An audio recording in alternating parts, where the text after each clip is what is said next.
la parole ne s'accomplit pas parce que l'homme a parlé. Non, la parole s'accomplit parce que l'homme qui a parlé a en lui la parole de Dieu. Ceci est très important. Okay? Maintenant, tant qu'on ne leur a pas encore reposé les mains, ils ne sont pas mariés et qu'ils ne sont mariés qu'à l'instant où le pasteur ou d'autres serviteurs de Dieu leur ont imposé les mains. C'est un abus. C'est donné. Et quand l'Église refuse de bénir un mariage, attention, au ciel là-bas aussi, il risque d'avoir un problème. Si l'Église a raison pour ne pas bénir ce mariage-là, on va y arriver au travers de la deuxième question. Bien-aimés dans le Seigneur, Shalom. Bienvenue dans votre émission Méditons avec Safi. Le verset du jour se trouve dans le livre de Matthieu au chapitre 18 et au verset 18 où il est écrit « Je vous le dis, tout ce que vous lierez sur la terre sera lié dans le ciel, et tout ce que vous délierez sur la terre sera délié dans le ciel. » Ce verset est souvent utilisé lors des cérémonies de mariage afin de sceller une union entre des époux. Alors, le ministre de Dieu est-il plus influent spirituellement pour valider le mariage de la fille biologique d'autrui? Quel est le rôle de base de l'Église lorsqu'il s'agit de mariage? Hormis le mariage, lors de quelles circonstances pouvons-nous exploiter Matthieu 18, verset 18? Quelles sont les personnes qui ont le pouvoir de lier ou de délier? Les ministres de Dieu nous répondent à la lumière des Écritures. Vous avez soif de connaissances. Vous posez des questions qui ont besoin d'éclaircissement à la lumière de la parole. Méditons avec Safi, des enseignements, des exhortations, des témoignages pour l'édification du peuple de Dieu. Méditons avec Safi, mariage, famille recomposée, vie sociale. Méditons avec Safi, une émission qui impacte et qui contribue à ce que nous puissions atteindre cette maturité en Christ, qui est la base de notre appel. Méditons avec Safi. Vous connaîtrez la vérité et la vérité vous rendra libre. Bonjour à tous, je m'appelle Otash Wimbo. Le plus souvent on m'appelle Berger Otash.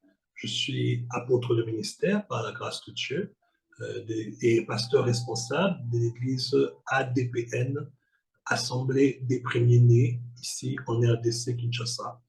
Nous avons pour vision notamment de présenter à Dieu tout homme devenu spirituellement adulte dans sa relation avec Christ, conformément à Colossiens chapitre 1er au verset 12e.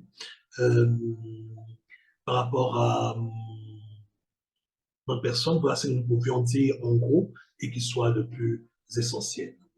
Il m'a été demandé de développer et de partager avec nous sur le livre de Matthieu, le verset 18, au chapitre 18e aussi, où le Christ dit « Je vous le dis en vérité, tout ce que vous lierez sur la terre sera lié dans le ciel, et tout ce que vous délierez sur la terre sera délié dans le ciel. » En effet, ce verset peut aussi être appliqué à un mariage ou une cérémonie de mariage. Mais je ne dirais pas que une cérémonie de mariage. On peut même aller loin. Deux personnes qui veulent commencer, par exemple, un contrat d'affaires peuvent lier tout ce qui peut faire que leur marché échoue et délier le succès qui est attaché à leur mariage. Le mot lier et délier, en grec, lorsqu'on fait l'étude de ce mot veut dire permettre et interdire. Autrement dit, ce que vous interdirez sur terre sera interdit au ciel. Ce que vous permettrez sur terre sera permis au ciel.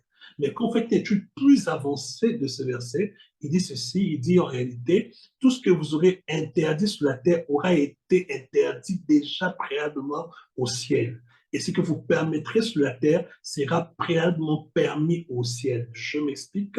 Dieu n'estime pas qu'il soit bon que l'homme soit seul. Donc au ciel, Dieu a déjà interdit le célibat. Vous voyez? Ça me dit par exemple que non, l'homme vivra au plus tôt 80 ans et au plus tard 120 ans. Si un homme meurt avec 80 ans, il a désobéi à la parole de Dieu. Dieu établit la limite à 80 ans. Donc, c'est déjà permis au ciel que l'homme doit mourir à 80 ans, pas moins. Et le plus robuste peut aller jusqu'à 120 ans. C'est ce qui est déjà lié au ciel et permis au ciel. Donc maintenant, quand la mort vient, quand la mort me menace, je dirais, je ne mourrai pas, je vivrai. Je n'ai pas encore 80 ans, il ne m'est pas permis de mourir. Et le ciel atteste. C'est cela le sens de ce verset. Alors, comme il n'est pas bon que l'homme soit seul, quand l'Église bénit un mariage, Dieu au ciel a déjà béni. Et quand l'Église refuse de bénir un mariage, attention, au ciel là-bas aussi, il risque d'avoir un problème. Si l'Église a raison pour ne pas bénir ce mariage-là, on va y arriver au travers de la deuxième question. Que nous dit la deuxième question? La deuxième question que nous est posée est celle-ci. Un ministre de Dieu est-il spirituellement plus influent que le père biologique pour valider un mariage? C'est ici qu'on va avoir la réponse à notre question. Si l'Église refuse de bénir un mariage, ce mariage est-il réellement béni? Il faut savoir une chose, c'est que ce n'est pas le pasteur qui marie sa fille, c'est le père qui marie sa fille. Que le père soit musulman, qu'il soit sorcier, qu'il soit le plus grand féticheur, celui qui donne sa fille en mariage, c'est le père et non le pasteur. Aujourd'hui, nous avons une tradition qui s'installe dans l'Église, c'est celle où lorsque un père refuse de marier sa fille, le pasteur dit, bon, on prend les objets déposés par la belle famille, on va laisser à la commune. C'est une faute grave. Le pasteur ne peut pas sauter le père et aller accepter que la commune puisse recevoir les biens de la dot de la fille, parce que le pasteur adresse un accord. Quand le pasteur bénit un tel mariage, ce mariage n'est pas béni. Parce que déjà au ciel, il a été lié. Il a été permis que c'est le père seul qui marie sa fille et non pas le pasteur. Maintenant, à quel moment le pasteur peut s'opposer à une bénédiction d'un père? C'est au moment où, par exemple, la fille ou l'homme qui se marie épouse un non-chrétien. L'Église peut refuser de marier ou de bénir un couple dans lequel il y a un chrétien et un bouddhiste, un chrétien et un musulman. Parce que la parole nous dit de nous marier dans la foi, de ne pas nous mettre sous un joug étranger avec des infidèles. Donc lorsqu'un père donne sa fille en mariage ou son fils à une femme qui n'est pas ou qui ne partage pas la même foi, l'Église peut refuser un tel mariage et l'Église en a le droit parce que la personne est née ni de la volonté de la chair, ni du sang, ni de l'homme, mais de l'esprit. La personne n'est plus seulement païenne, elle n'est plus seulement de cette famille-là, elle appartient à Christ. Oui, elle a honoré ses parents, mais elle n'a pas honoré Dieu et l'Église peut s'opposer à un tel mariage. Dans ma courte expérience de pasteur, j'ai pu voir plusieurs fois au moment des relations dans lesquelles il y a un chrétien et un non-chrétien. J'ai dit que la parole n'est pas d'accord avec ça, la fille s'entête ou le frère s'entête. Moi, j'ai dit, OK, si réellement c'est la volonté de Dieu, vous allez vous marier. Mais comme je sais que ce n'est pas la volonté de Dieu, vous n'arrivez pas au mariage. Peu de fois, j'ai dit ça et j'ai vu des couples s'arrêter en chemin. Des fois, un mois du mariage. Parce que le ciel n'atteste pas cela. Donc, lorsque le pasteur refuse, ou un autre Dieu refuse quelque chose qui est déjà interdit au ciel, sur terre, c'est interdit. Même un mariage qu'un père veut bénir. Donc, voilà pour la deuxième question. La troisième question est, quel est le rôle de l'Église en ce qui concerne le mariage? Le rôle de l'Église, c'est de bénir, d'accepter l'Église, le mariage. L'Église ne marie pas. Le principe du mariage de l'Église vient de l'Église catholique, qui elle-même a tiré cela de l'Empire romain. Les voiles que l'on voit les femmes mettre, ça n'a rien à voir avec la chrétienté. C'est le système de l'Empire romain lorsqu'on allait marier un homme et une femme devant Zeus et comment ça s'appelle encore, Héra, qui était la protectrice et la déesse du mariage, des familles, etc. Donc ça n'honore en rien notre Dieu qu'une femme soit en voile. Mais on a accepté cette tradition-là qui est entrée même chez les évangéliques et les églises de réveil. Donc le rôle de l'Église est d'accepter. Et l'Église accepte lorsque toutes les conditions sont réunies. C'est-à-dire que le père a reçu sa dot, le couple qui se marie réellement dans la foi, alors l'Église accepte en bénissant le marié, en bénissant le couple est protégé, le couple est couvert par la grâce de Dieu, le couple est accepté au ciel. Et ainsi, toute attaque qui peut venir contre le couple va d'abord faire face à l'Église avant d'atteindre l'Église. Si les chrétiens comprennent cela, les chrétiens tiendront vraiment compte de la bénédiction nuptiale qui peut se faire même le jour de la dot. Pas forcément besoin que l'on fasse une cérémonie à l'église. En ce qui concerne la quatrième question, c'est parmi le mariage, lors de quelles circonstances pouvons-nous exploiter Matthieu 18, 18? Comme d'entrée de je l'ai dit, dans tous les domaines, en politique, en économie, même dans le sport, peu importe le domaine d'activité, ce que vous interdisez sur terre est interdit au ciel ou a été préalablement interdit au ciel. Si je sais que je suis la postérité d'Abraham et que je ne suis pas maudit, que je suis béni dans le champ et je suis béni dans la ville, quand je commence une entreprise, je dois déclarer chaque jour sur mon entreprise, en tout temps, le succès. Comment est-ce que mon entreprise est capable d'avaler une autre entreprise? Comment est-ce que ma petite boutique va avaler le supermarché qui est en face de chez moi? Comment est-ce que mon petit Malewa va devenir le plus grand restaurant de Kinshasa et avaler McDonald's? Je ne sais pas mon autre marque qui existe. Donc, tout ce que vous allez interdire sur terre sera permis au ciel, où il a été préalablement. Les méchants amassent pour les justes. C'est ce qui est écrit. Donc, si une entreprise qui est à côté, qui fait concurrence contre mon entreprise à moi, est une entreprise qui fonctionne dans la corruption et dans l'illégalité, mon entreprise est appelée à la vallée. C'est moi qui suis appelé à devenir une succursale, c'est moi qui suis appelé à devenir une grande firme, et les firmes qui soutiennent, par exemple, la guerre à l'Est sont appelées à disparaître devant moi. Mais malheureusement, c'est une vérité que les chrétiens ne comprennent pas et n'exploitent pas. Et enfin, qui sont les personnes qui ont le pouvoir d'élier et de délier? Ceux qui ont le pouvoir d'élier et de délier sont tous les chrétiens. Tous les chrétiens ont ce pouvoir-là. Tous les chrétiens ont ce mandat-là. Seulement, tout se manifeste en fonction de la connaissance d'un chacun, mais aussi il y a la grâce qui est accordée au ministre de Dieu. Un ministre de Dieu est un fonctionnaire du ciel, il est mandaté, il a l'autorité qui lui a été donnée par Dieu pour arriver à exercer au-delà de la foi normale, avec des capacités qui sont spirituelles, que tout homme n'a pas forcément parce qu'il est simplement chrétien. Et quand l'homme de Dieu comprend sa position, il exercera avec une plus grande autorité, mais tout chrétien a le pouvoir et la capacité d'exercer ce mandat que Christ lui a donné, comme Christ lui-même. Voilà. Bon, shalom bien-aimés, frères et sœurs, nous vous saluons dans le précieux nom du Seigneur. C'est pour nous un grand privilège de partager avec vous ces moments de la parole.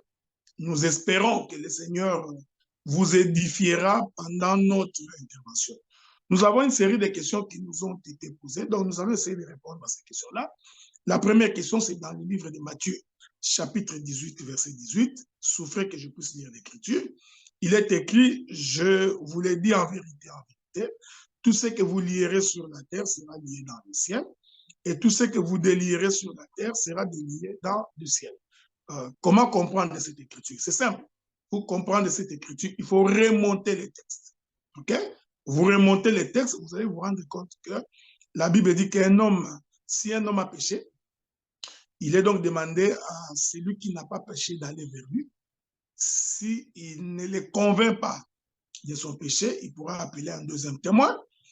S'il ne convainc toujours pas la personne, ils iront devant l'église. Et si, après l'église, l'homme n'entend toujours pas, la Bible dit, cet homme-là, vous le considérez pour vous comme un païen, donc comme un publicain.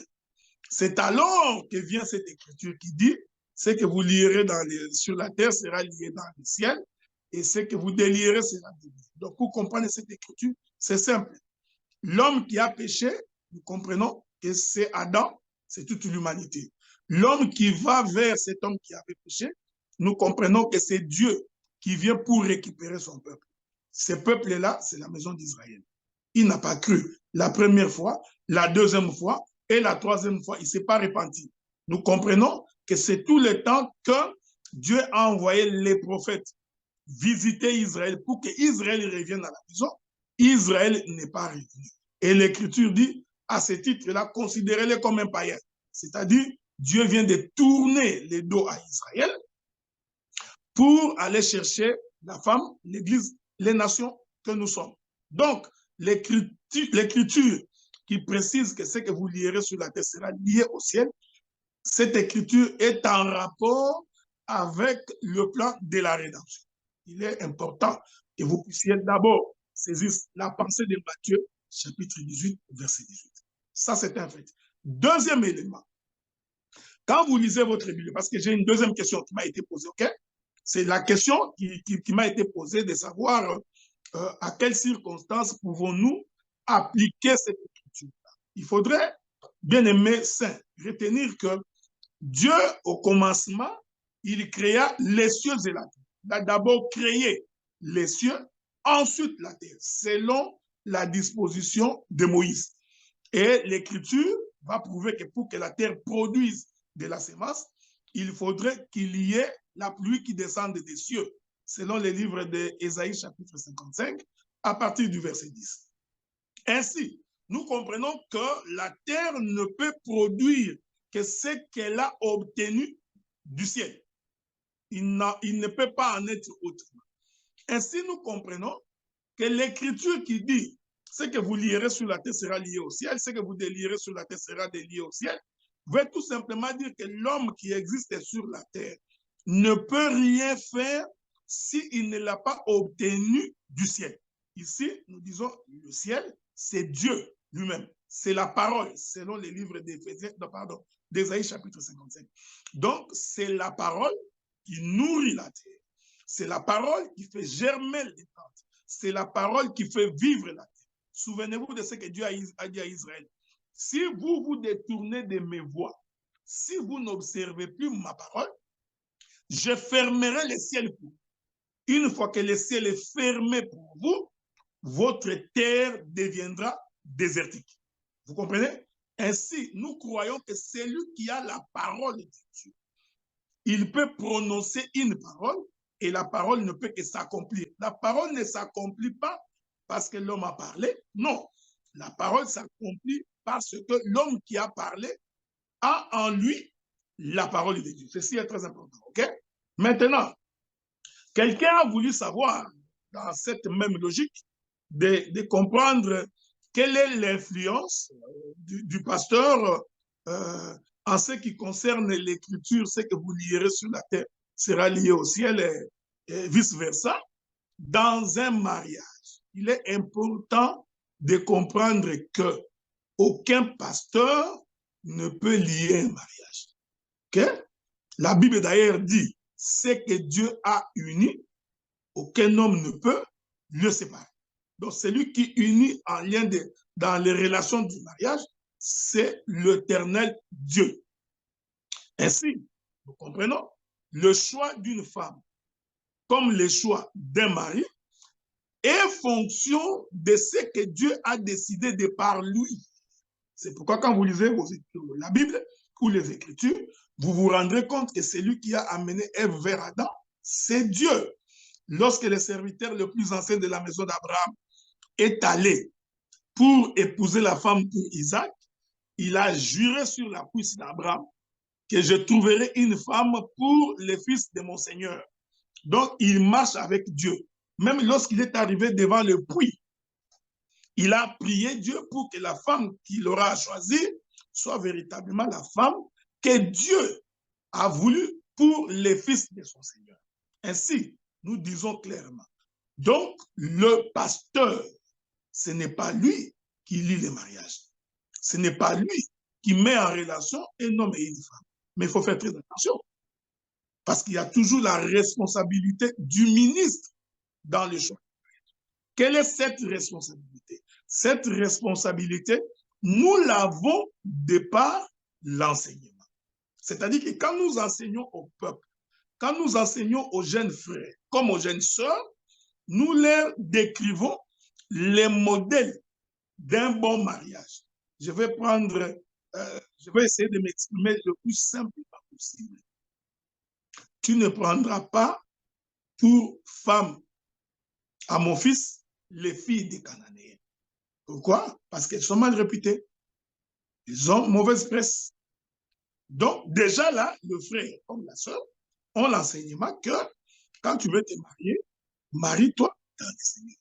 Prends une femme qui craint Dieu, une femme convertie, une femme baptisée du Saint-Esprit, une femme qui vit la parole. Vice-versa. La femme doit accepter un homme qui craint Dieu, qui marche selon la voie de Dieu, qui a été baptisé, qui a le Saint-Esprit. Quand je dis ici converti, c'est dans le vrai sens du mot. C'est-à-dire, ce n'est pas celui qui vit dans les péchés. C'est ici où réside la responsabilité pastorale. C'est là où réside la responsabilité des hommes de Dieu. Donc, notre responsabilité à nous, c'est de devoir guider le jeune frère, comme la jeune sœur, à faire un choix selon la parole.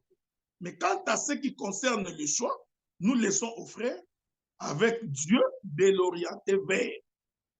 Ceci est très important. Voilà pourquoi nous n'avons pas honte de dire que la voix du pasteur n'a pas primauté sur la considération, 1, de celui qui se marie, 2, sur l'apport de ses parents ou du père de la jeune fille. Nous sommes en train de regretter aujourd'hui que beaucoup de pasteurs mettent les jeunes frères et les jeunes sœurs en relation. Il y a même des églises qui ont créé des départements pour dire que tel frère, Dieu m'a montré que c'est telle sœur qui sera ta femme. En fait, ils sont en train d'encourager une forme d'impudicité qu'ils appellent eux-mêmes les fiançailles. Voyez-vous? Donc, il y a tout un département des jeunes frères et des jeunes sœurs où les pasteurs mettent en relation les hommes comme les femmes, prétextant que c'est de la volonté de Dieu. Non, non, non. Il faut lire et très bien lire la Bible. Il y a une écriture qui dit ceci. Si un père décide de marier sa fille, c'est ce que je voudrais probablement lire également cette écriture-là pour votre instruction. La Bible dit ceci. Si quelqu'un regarde comme déshonorant pour sa fille de dépasser l'âge nubile et comme nécessaire de la marier, qu'il fasse ce qu'il veut, il ne pêche point qu'on se marie. Je répète ça. Je peux sauter. Prenons le verset 38. Ainsi, celui qui marie sa fille fait bien. Celui qui ne la marie pas fait mieux. Vous voyez? Donc, cette écriture prouve que celui qui marie sa fille, c'est le père. Donc, il n'appartient donc pas à un pasteur, à un docteur, à un prophète ou à qui que ce soit de prendre la fille d'autrui et de la donner à un frère ou à un homme. Ça, c'est contre la doctrine de Christ. Selon la doctrine de Christ, c'est le père qui marie sa fille. Or, pour que le père marie sa fille, il faudrait qu'il y ait un homme qui vient demander la main de sa fille. Et la main de la fille, on la demande auprès de son père. Voyez-vous? Donc, il y a tout un travail en amont que l'Église pourrait faire. Il y a un travail en amont que le ministère de la parole doit faire. Quel est ce travail en amont? C'est préparer le frère à vivre la sainteté, à craindre Dieu, à être transformé, à respecter la parole. Autant pour les frères, autant pour la chair. Ce travail-là est fait en amont. Maintenant, quand le frère a le désir de se marier, il prie le Seigneur et au regard de l'enseignement qu'il avait reçu, il va faire un choix. Et dès qu'il fait le choix de la personne qui voudrait marier, s'il veut demander la main de la fille, il doit aller voir le parent de la fille. Et c'est le parent de la fille qui décide de marier leur fille ou de ne pas la marier. Supposons que le père de la fille refuse, eh bien, vous vous contenterez de la réponse du père de la fille.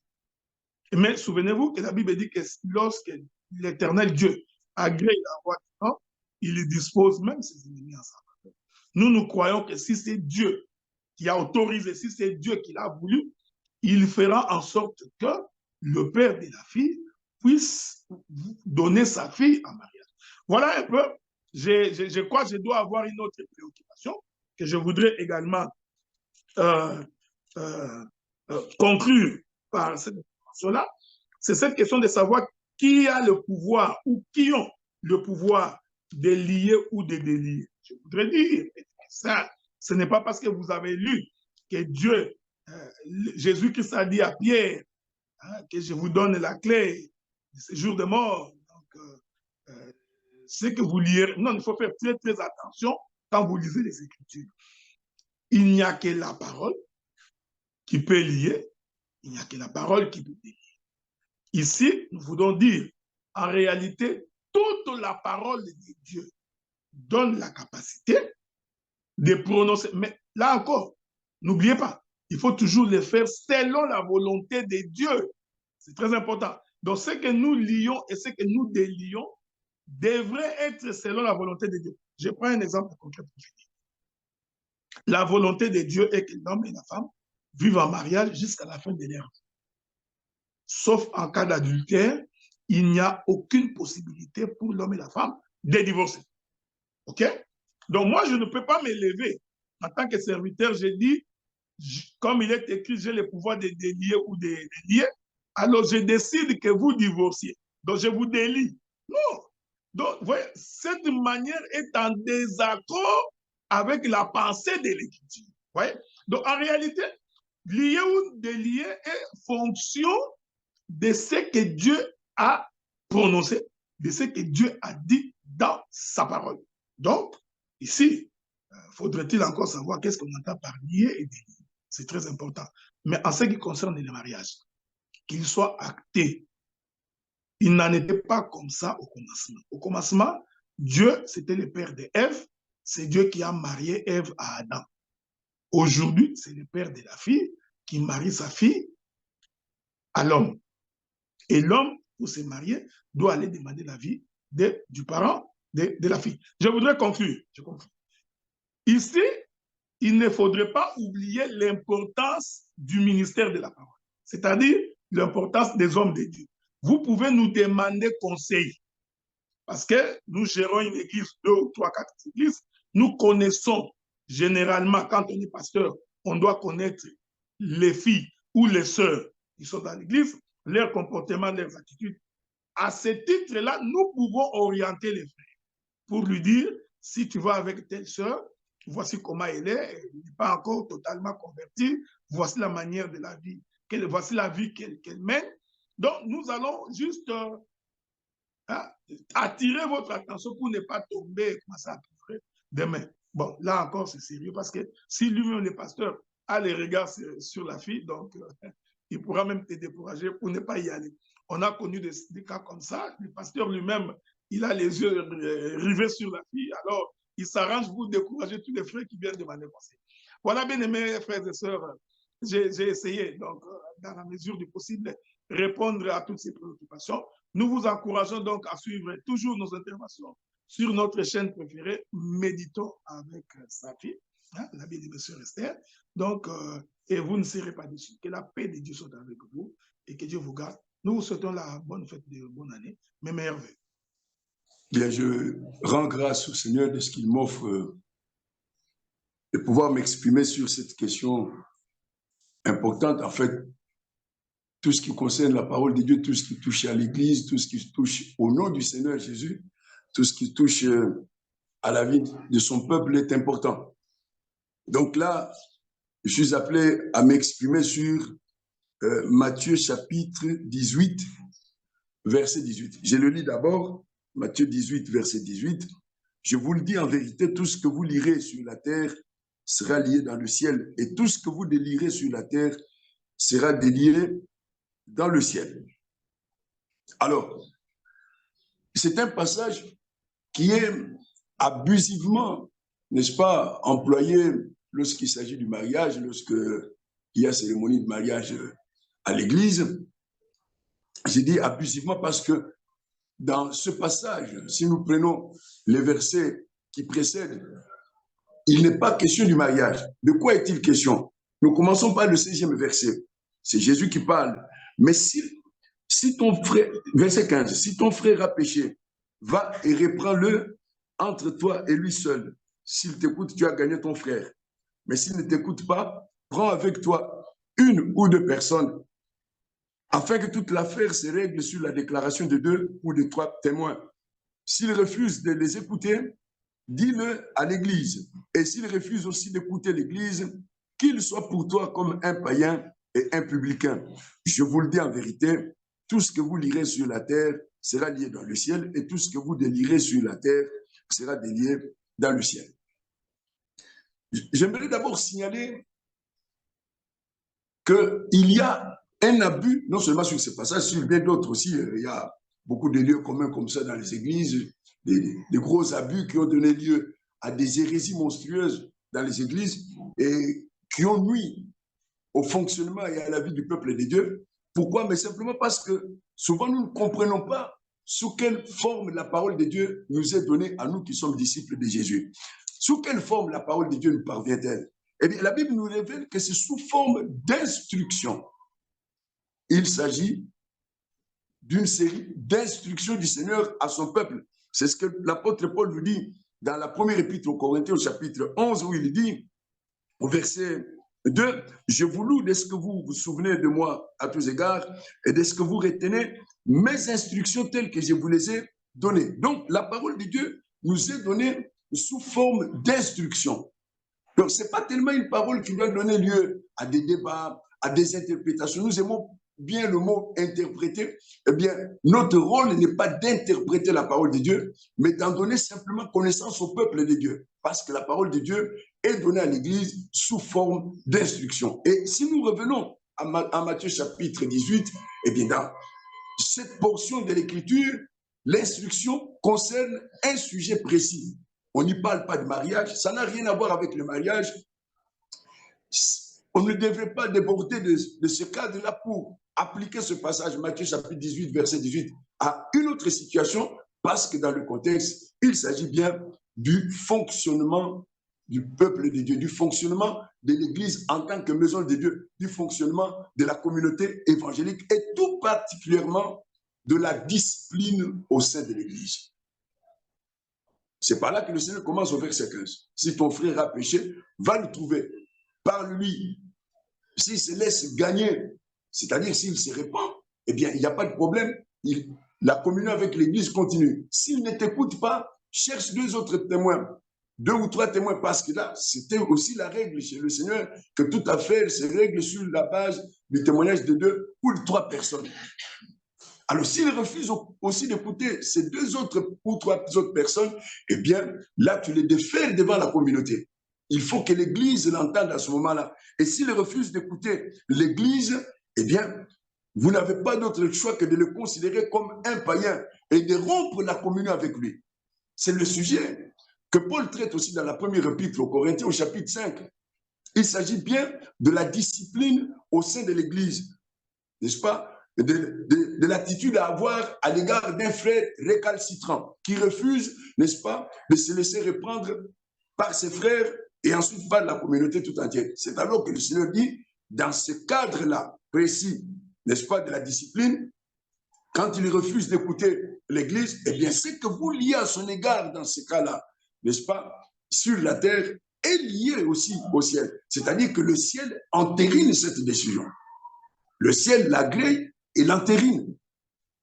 Alors, beaucoup en font usage dans le cadre du mariage. Cela n'a rien à voir avec le mariage. Il y en a qui s'en servent dans le mariage pour dire, nous venons sceller le mariage.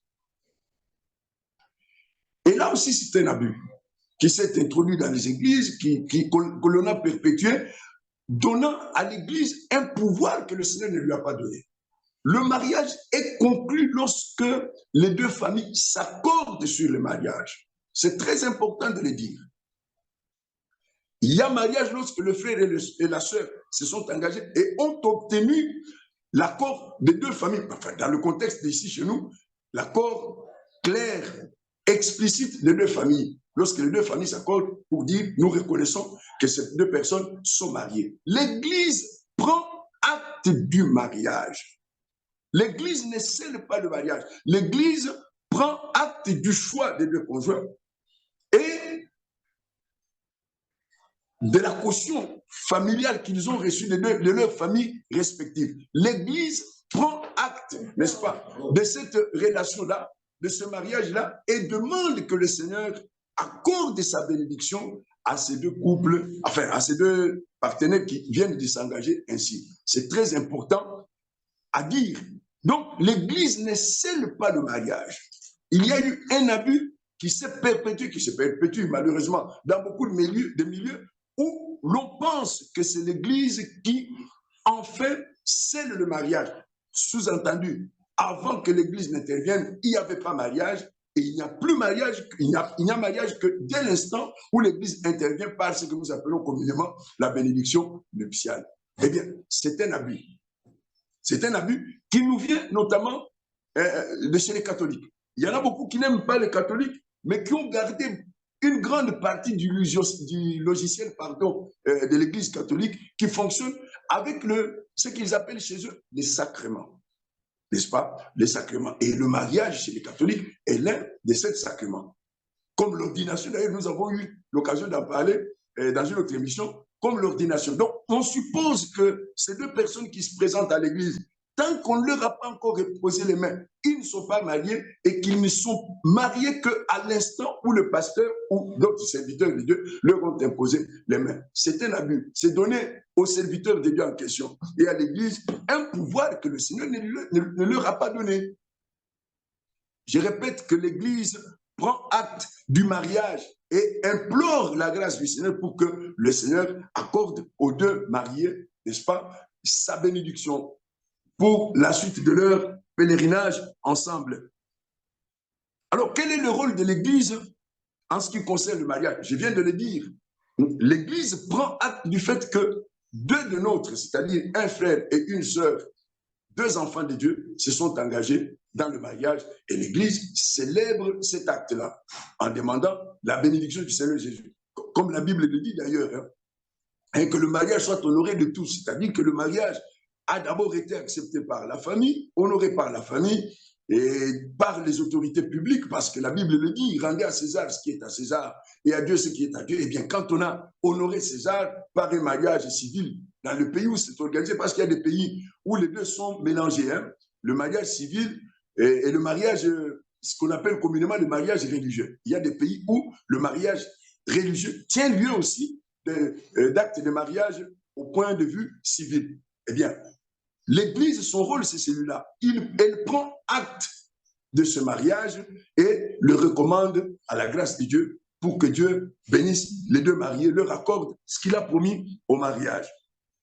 Alors, hormis le cadre du mariage, dans quelles autres circonstances pouvons-nous appliquer ou exploiter Matthieu chapitre 18, verset 18? Il vaut mieux ne pas l'appliquer ailleurs. J'ai commencé par là en disant que la parole de Dieu nous est donnée sous forme d'instruction. Et en l'occurrence, Matthieu chapitre 18, verset 18, c'est une instruction concernant une situation particulière dans l'Église. Et en l'occurrence, ici, il s'agit d'une situation de discipline, de méconduite d'un frère ou d'une sœur qui a été repris par un frère qui s'est rebiffé, qui a été ensuite repris par 2 ou 3 autres témoins et qui a refusé de les écouter, qui a été déféré devant la communauté. Et à ce moment-là, si ce frère ou cette sœur persiste, n'est-ce pas, s'obstine dans la rébellion contre le Seigneur, dans ce cas-là, la communauté se solidarise de lui, c'est-à-dire la communauté l'exclut momentanément. C'est un frère, il continue d'être un frère, il continue d'être une sœur, mais d'après 1 Corinthiens chapitre 5, la Bible dit qu'il nous faut rompre la communion avec quiconque s'appelle frère ou sœur, mais qui persiste dans le mal. Dans ce cas-là, l'Église rompt la communion avec ses frères ou avec cette sœur-là. C'est dans ce seul cas que Matthieu chapitre 18, verset 18 est valable. L'employer ou l'exploiter, l'appliquer dans une autre situation, ce serait un cas, n'est-ce pas, d'abus, hein, d'extrapolation, d'amplification dangereuse et toxique, parce que ça a donné lieu dans beaucoup de milieux, n'est-ce pas, à des usurpations de pouvoir. Certains ministres de Dieu se sont appropriés un pouvoir que le Seigneur ne leur reconnaît pas.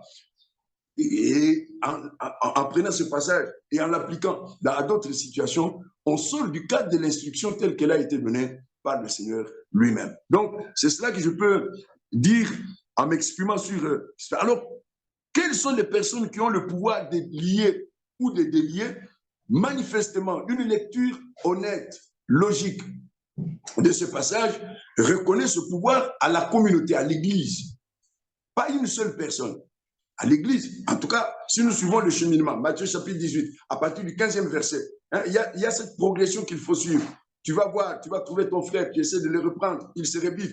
Tu appelles 2 ou 3 autres personnes. Si ces frères refusent toujours de les écouter, tu l'amènes à l'église. Et si à ce moment-là, ils n'écoutent pas l'église, eh bien, l'église, en tout cas, c'est ce que le Seigneur dit, s'ils refusent de les écouter, dis-le à l'église. Et s'ils refusent aussi d'écouter l'église, qu'il soit pour toi comme un païen ou un publicain. Alors, qui a le pouvoir d'élier ou de délier? En l'occurrence, il s'agit bien de l'Église, de la communauté, évidemment, par ses représentants, par ceux, les bergers qui dirigent la communauté. C'est à eux de respecter que la procédure, n'est-ce pas, a été respectée au détail près, et qu'il n'y a pas eu d'abus non plus contre un frère, parce qu'il ne faudrait pas qu'on vienne non plus calomnier un frère et qu'on n'ait pas respecté ses dispositions, chacune de ces étapes, et qu'on exclut abusivement aussi un frère ou une sœur. Donc, évidemment, il s'agit des bergers qui représentent la communauté, de respecter la procédure, et quand elle a été respectée, à ce moment-là, de commun accord avec la communauté, parce que la décision doit être communiquée à la communauté, elle doit être d'ailleurs appliquée par la communauté, parce que lorsqu'on rompt, n'est-ce pas, la communion avec un frère, c'est toute la communauté qui doit rompre la communion avec ses frères ou avec cette sœur. Parce qu'il y a des cas aussi où on a des sœurs qui tombent sous la discipline de l'Église. Donc, qui a le pouvoir de le faire? C'est l'Église. Parce que c'est elle qui connaît de cette situation en dernier ressort, évidemment, dirigée par les bergers établis dans la communauté. Voilà. Alors, il y a un autre abus très courant dans les communautés. Et une fois qu'on a dévié de cette instruction, c'est-à-dire, comment est-ce qu'on va lier ou délier la chose? Et là aussi, il y en a qui mettent en place toute une cérémonie très compliquée, tout ça. Non, si nous revenons à la parole de Dieu, j'ai dit que le sujet traité en Matthieu chapitre 18, à partir du 15e verset jusqu'au 18e, c'est exactement le sujet dont Paul parle dans la première épître aux Corinthiens chapitre 5. Je prends juste les textes. À partir du 9e verset, je vous ai écrit ma lettre de ne pas avoir des relations avec les impudiques, non pas d'une manière absolue avec les impudiques de ce monde, ou avec les cupides et les ravisseurs, ou avec les idolâtres. Autrement, il vous faudrait sortir du monde. Maintenant, ce que je vous ai écrit, c'est de ne pas avoir des relations avec quelqu'un qui, se nommant frère, est impudique, ou cupide, ou idolâtre, ou outrageux, ou ivrogne, ou ravisseur, de ne pas même manger avec un tel homme. Qu'ai-je en effet à juger ceux du dehors? N'est-ce pas ceux du dedans que vous avez à juger? Pour ceux du dehors, Dieu les juge. Et il ajoute cette phrase importante, ôtez le méchant du milieu de vous. Donc, si nous revenons à ces deux verbes, lier et délier, c'est quoi lier? C'est qu'est-ce que nous allons lier concernant ce frère ou cette sœur, n'est-ce pas, qui tombe sous la discipline de l'Église? Eh bien, c'est la décision de le mettre momentanément, n'est-ce pas, en dehors de la communion de la communauté. Cette décision que nous portons à la connaissance de la communauté précisément. On a envoyé un frère ou une sœur, essaie de le reprendre, il ne l'a pas écouté. On a envoyé 2 ou 3 témoins, il ne les a pas écoutés. On l'a déféré devant la communauté. Il y en a d'ailleurs qui refusent même de se présenter devant la communauté. Et bien dans ce cas-là, d'après l'instruction du Seigneur, nous prononçons une décision qui consiste à dire à l'Assemblée, n'est-ce pas, de ne pas prendre contact avec ce frère ou avec cette sœur. L'apôtre Paul le signale aussi dans la première épître aux Thessaloniciens, où il dit, si quelqu'un vit dans le désordre, notez-le, n'ayez pas de communication avec lui, afin qu'il en éprouve de la honte. Donc, lié, en l'occurrence, c'est prendre la décision, n'est-ce pas, de rompre momentanément la communion fraternelle avec ce frère ou avec cette sœur, et de la publier simplement à l'église sans commentaire. J'insiste beaucoup, sans commentaire. Cet homme ou cette femme reste bien un frère, une sœur, récalcitrant peut-être, mais ça reste un frère. C'est ainsi que dans la première épître aux Thessaloniciens, l'apôtre Paul ajoute cette mention importante. Il dit, ne les traitez pas comme un ennemi, mais considérez-les, exhortez-les comme un frère. Il ne perd pas sa qualité de frère. C'est pourquoi, moi, je suis d'avis que lorsque je suis appelé à prononcer une telle décision et à la communiquer à l'Assemblée, je ne me livre à aucun commentaire. je ne me livre à aucun commentaire.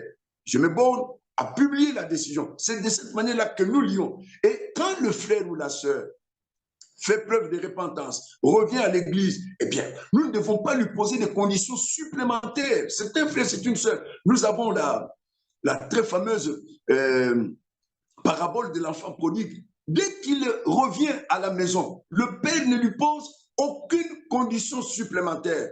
Quand le frère qui a été puni ou la sœur qui a été mise en dehors de la communion fraternelle revient en se repentant, la Bible nous le dit, nous n'avons pas à lui poser de conditions supplémentaires. Nous prenons acte de sa repentance et nous annonçons à l'église, c'est ça le mot de lier, nous annonçons à l'église que ce bien-aimé qui était perdu, pour reprendre le mot du papa de l'enfant prodigue, ce frère ou cette sœur qui s'était fourvoyé momentanément, est revenu dans la bergerie, est revenu à la maison, eh bien, nous n'avons qu'à célébrer le Seigneur, à faire la fête parce qu'un bien-aimé est revenu. Voilà ce que je peux dire sur le mot lié et délié. Il ne faut pas ajouter des formules alambiquées, compliquées. Il y en a qui vont sortir des soutanes, faire toutes sortes de choses. Non, lié, en l'occurrence, c'est décider que le bien-aimé, n'ayant pas obtempéré à l'ordre du Seigneur, parce que l'ordre est bien l'ordre du Seigneur, ce n'est pas l'ordre de l'Église, c'est l'ordre du Seigneur, puisqu'il n'a pas respecté